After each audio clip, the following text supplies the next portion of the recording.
pick up the carry and Archive was a big block pick to VFM. But now we're in game number 2 of this best of 3 RRQ. They just need one more to secure the 3 points. Well, I beg to differ from you here. I feel like VFM has a really strong chance in game number 2. But ladies and gentlemen here, those of you watching at home, this is RRQ going up against VFM on the game 2 here in this second series for the MLBB World Championship M1.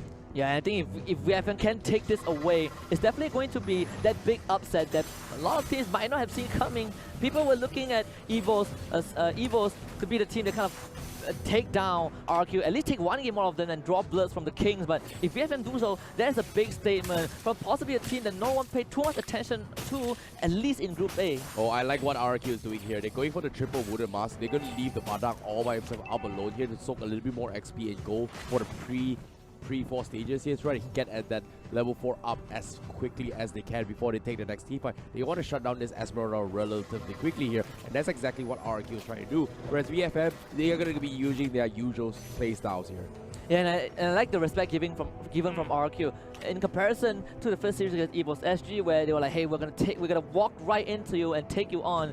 RRQ for this one, for this series at least, they've been playing a bit slow, maybe because of what VFM the uncertainty of what VFM can bring to the table, but at the same time, it's just patience from RRQ. Just amazingly good discipline from this team. Yeah, how long can they be patient? That's going to be the question here. They have the Grok to go for the aggression here, but I can see that they're going to be using the Grok not just as an aggressive open, kind of like an open ward where he's going to be opening up the map here, but I can see that it's mainly used to try and zone or push back any guys from VFM from diving the God from behind, which is exactly what they're trying to do here. I am Jago, he's already have the 4. Is he going to go for the laser beam? Let's see, but as of now, Lucky. They do find Lucky, but here comes the fantasy for Teeny. Jump straight on the Tuturu, will get the pushback onto him, and here comes Sai. They're going to flicker right in, and Teeny will get the first blood onto Carry. Very well done. Liam goes down as well. That's a double kill for Teeny, and guess what? VFM, they want to go for more. Lolita will get the 3rd one, and VFM with a strong opening onto RRQ. Yeah, this is what I'm talking about here. In composition, why RRQ is going to have the perfect wombo combo, but the early phase here, let's take a look here.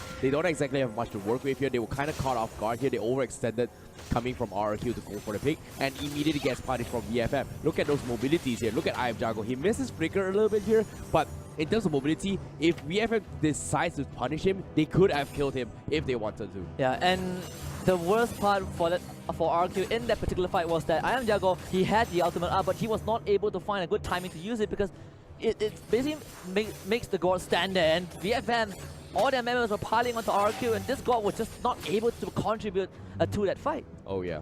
But it's not over yet here. Now they have the next ultimate here. RRQ, they have to play this a little bit more patient here, because as of now, they want Sin to come up online here. And once Sin comes online on the Badang, this is where things are going to get a little bit more interesting here.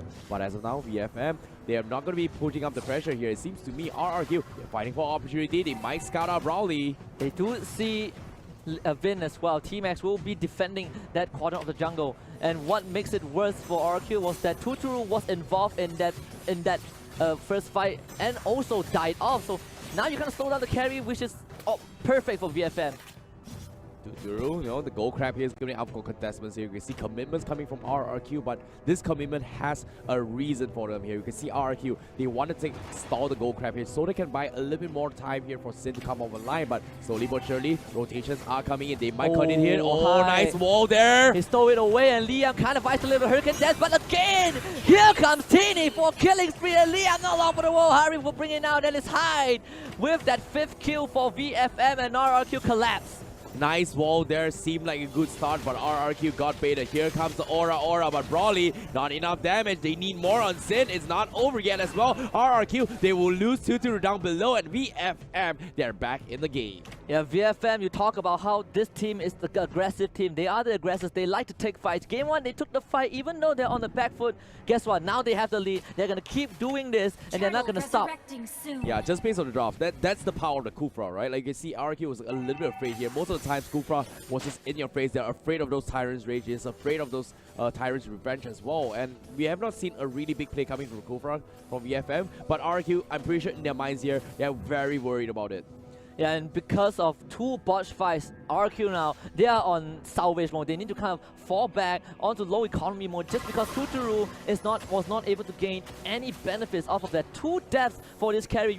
You're relying on this carry to kind of shred through the Kufra, shred through the Lolita, and they're not getting any of those benefits. Wow, the gods out here pretty much expanded trying to take the turtle buff as well. But unfortunately to say, he was actually secured from Sin from the side of RRQ. But now, 7 Force committed, Bin as well. Going to go for some flicker here. Wall charge as well. Liam needs to force the back out. No Hurricane does, but nice out here from Mana. Connects onto. Is it going to be enough? No follow-up indeed here. RRQ, they had to back off because guards used the ultimate here. But VFM, they're going to be at a stalemate here. They're going to try and defend this tier 1 a little bit longer from the side of RRQ. VFM, Calamity Reaper up on high now. They're going to focus on this tier 1, but no, the Hurricane Dance from Leon takes the Phantom, takes TD away. They get 1 kill despite that, and RRQ, that is going to be a small reward there. Yeah, that is going to sting for VFM, and the idea was correct.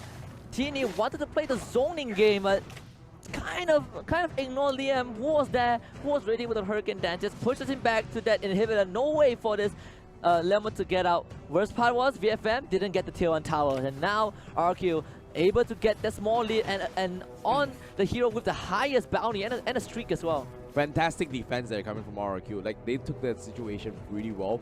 They took the most minimal damage possible here with the biggest impact, and that's exactly that. And I feel like they've got more than what they actually asked for. But now, can they get even more here? 4k deficit, but now, slowly but surely, this is where they come up online because Tuturu is 0-2-0, but one more good team fight. This is where RRQ will snowball their way back into the equalizer score. Yeah, and VFM playing that 1-3-1, you have both Teeny and High going for a split push. They're putting pressure, using their front line on that middle lane simply to keep RRQ occupied. The God is now forced to protect that structure because that tower is so important for RRQ. You don't want this Lemon to run around your jungle, and that is why VFM has so much space to work with. They get that free turtle as well. And we might see it engage if VFM finds the chance.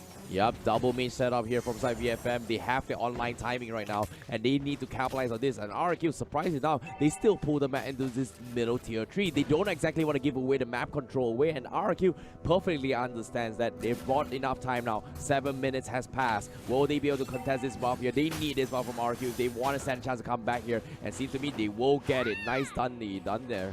And the second time that RRQ was able to secure that buff, but for the first time RRQ bleeding a bit against VFM, has lost all that tier 1 tower. It's gonna be VFM taking more and more control, and this is where it starts to get scary. You have this Kufra and Leomon running together as a duo, constantly trying to invade the jungle. Sin is not gonna be in a good place. Uses the bottom out, gets the pushback, but the damage is not there. Teammates does come in to join the fight, but Sin will survive that, and now RRQ gets the wall into Lucky, block him more, but not able to convert that into anything. And now I am Jago a bit isolated to get the goal stun, but this is the immobility that you mentioned. VFM will find one, and Sin will be called out as well as Broly will dance on him for that revenge. Badang taken down. Yeah, VFM with 2. Not gonna be able to do anything about this here. Grok here trying to go for the protection haze, but now he's gonna try to open the map a bit here. But where's the fallout? They've lost Sin, they've lost I am Jago. They need Tuturu to come off the line, and that's gonna be the game plan here coming from RRQ. But will they be enough to buy enough time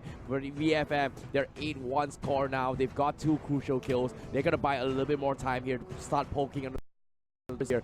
Deficit wise here is favoring about what? About an 8,000 deficit now? Yeah, VFM, they have woken up after game 1. Not a single second in this game 2 that RQ has ever gotten a single goal lead. And VFM now 8 kills to 1. They've completely shut down Tuturu. Tuturu needs at least 5 more minutes, and I don't think VFM will give him that time.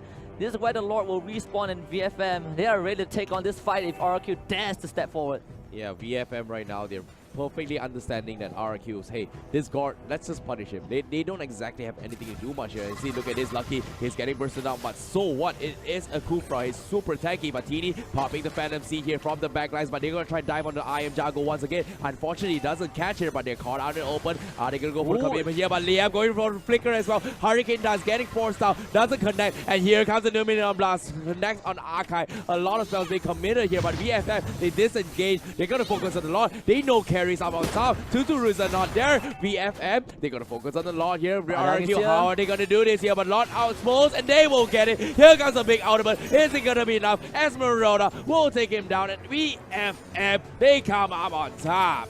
What a clean fight. The moment I Am Jago finishes that ultimate, VFM, they put the pressure. They were not looking for the kills. They were looking to push RRQ back, but RRQ now tries to get something in return. T-Max survives that, but guess what? It is now the Broly show. He is way behind, but he will get one for now. It's Sin taking out 2 out of the fight. That's your RRQ core completely eliminated, and Broly is not afraid to go for more. Pushing RRQ back into the base. The suffocation is real from VFM. And with the lore secured, it seems like VFM, they are looking for their own payback. This is going to be a tough one. Yeah, like you said, they need the payback. They've got the understanding here, but unfortunately, they were sitting on the sides watching how RRQ playing on the sidelines with that God pick, and this is where their results are here to show. We are not here to lose. We are here to win it. RRQ, you pull the God strat, we have an answer, and this might be game, but at the same time, it's not over yet to the Fat Lady Sings. RRQ, they're not in it to win it. How will this go down? Yeah, and I mentioned about the Leomo pick early on. His decent scaling, that is not easy to shut down. He always has this window to recover, and VFM, they use him to maximum efficiency, and now they're engaging on their first inhibitor with the Lord, and it's just big ultimate coming down from VFM. They will take down the God straight to the backline. I Am Jago will be able to survive that. Carry will take down that Lolita, but VFM, they're going to continue this pressure for a bit more. Hide on the killing spree. Second inhibitor inside, and they will be able to take down their structure as well. Broly jumping right in straight against Liam needs to desperately protect this place for RRQ, but no, mega kill, and look at High going crazy for that wipeout. Triple kill for this Harif, and VFM, they draw blood from RRQ. VFM.